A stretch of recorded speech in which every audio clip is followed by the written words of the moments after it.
dan sembane rengul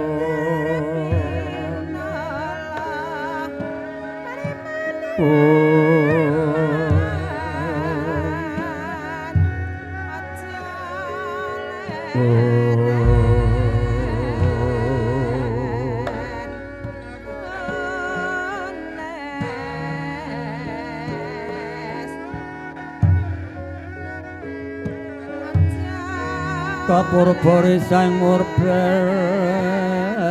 ras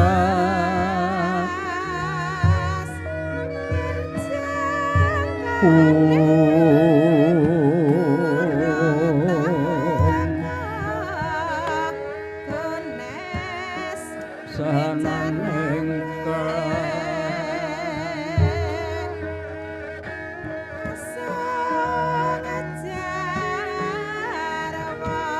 mawe buka sawegung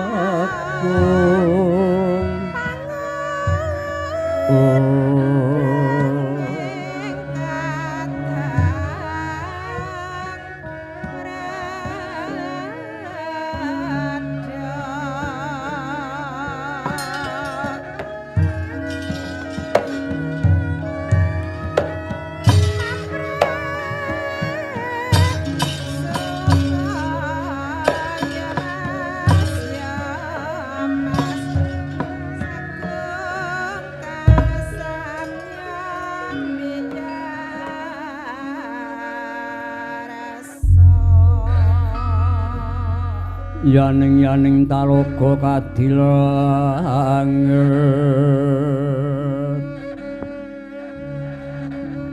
mahambang tanpa sulan pamaneka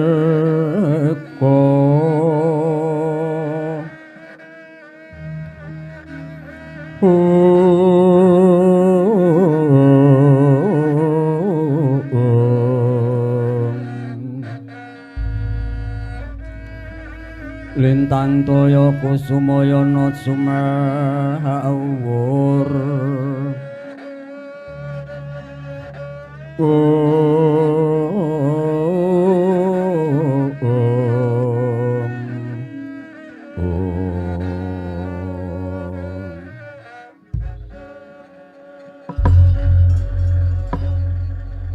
Mawi genam swastihastu nama sidam sibaratu tatastu hasdo nuwun mangketa kakang Kaneka putra rawuh jingandika kula ngaturaken pambagya panakrami mawantu antu kunjuk ngarsa paduka Kakang Narada kawula nuwun pergenjong Pak Pong Mbok Bolong waruda ing negara wong kali to dimingetan sapa sing gak cekater nuwun inggih Adi Guru kula tampi kanthi syukur nang menggal anggen paduka paring prembagi dhateng rakanting suduk pangudal-udal namung puja pangesta kula kewala kunjuk ngarsa paduka Adi Guru kawula nuwun inggih Kakang pangestu paduka kula tampi tangan kalih kula pundha nustaka dadosa jimat maripih mboten langkung kepareng klatur lenggah ingkang sekeca Kakang Kaneka putra nuwun inggih Adi Guru kasinggihan kados sampun mboten kirang sekeca anggen kula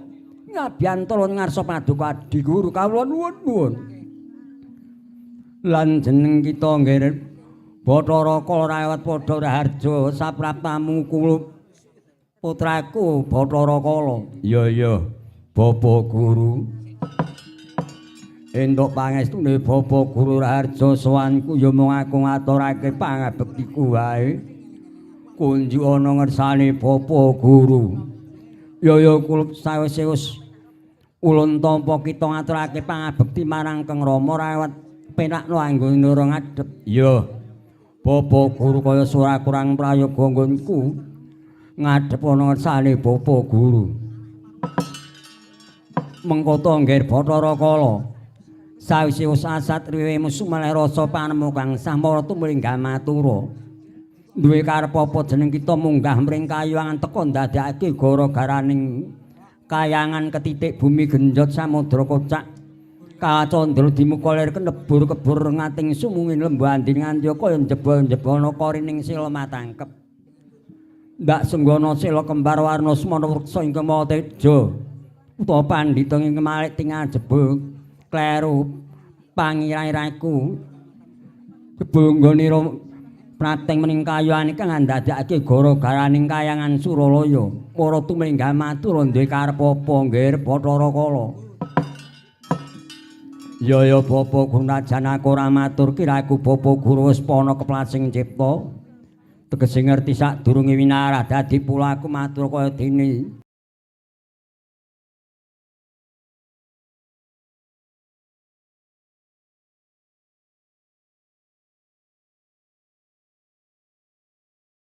Samudra sinareman tegese nguyahe segara ra ana guna paedahe. Ya kula menajan Kong Rama wis nyumurpi penging dadi panyuwun kita lamun ndak wedharake padha karo Kong Rama mbatang cangkriman ulun pribadi. Mula kinara kanggo pambukaning kandha marang tumimatur kang cetha nggih Bathara Kala. Oh, iya. Yen kudu aku matur ngersane Bapa Guru sak temeneng kene Bapa. Dunalika dina ingkang wis kawuri aku nyasak alas wandine bedhug tengah ana sipating kewan walang kang tumempel ana witing aren. Kuwi mambantu tak saut tak mangsa kewan kuwi mangkok enak banget rasane. Awit nalika aku durung mangan kewan mau awakku lumpuh ra nduweni otot bayu. Jalaran aku wit urip ana madya padha mbok paring cadhong mangan padas curi klikaning kayu kapuk perpekaning kayu ae. Nanging bareng aku entuk kewan kang tumempel ana ing witingan tak saut tak pangan awakku seger sumiyah Bapa.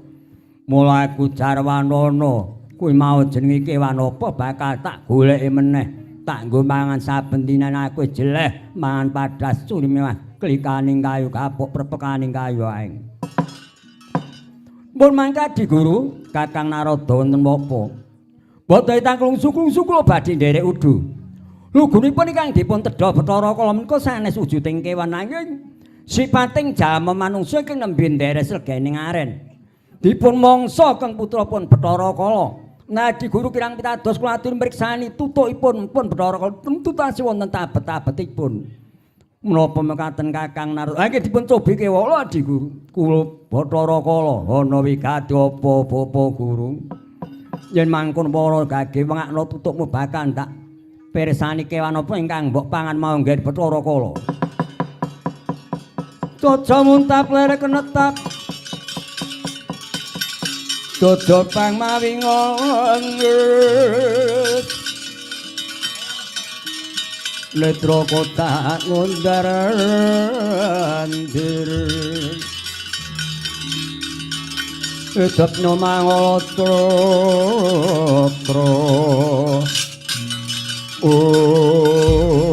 Katalika kaya mangkono. Wis menga tutuk ing Bathara Kala pindha lawang ing guwa. Sareng wis den pirsani kelan Sang Hyang Guru Nata lamun Bathara Kala katemben kiwala mangsa jalma manungsa. Katipik tasih wonten daging kang njlilet wonten siyungira Bathara Kala.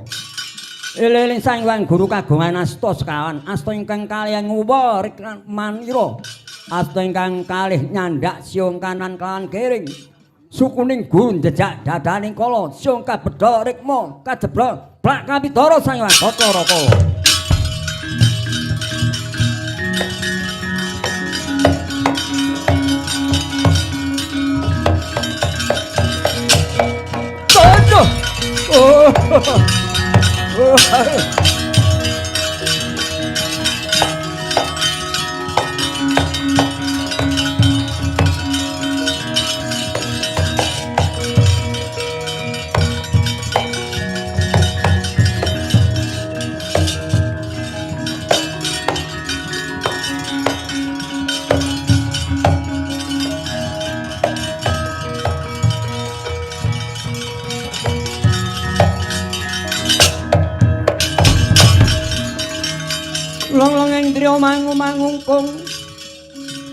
Mangungkung kanduan rimang lerleno tanpa kanen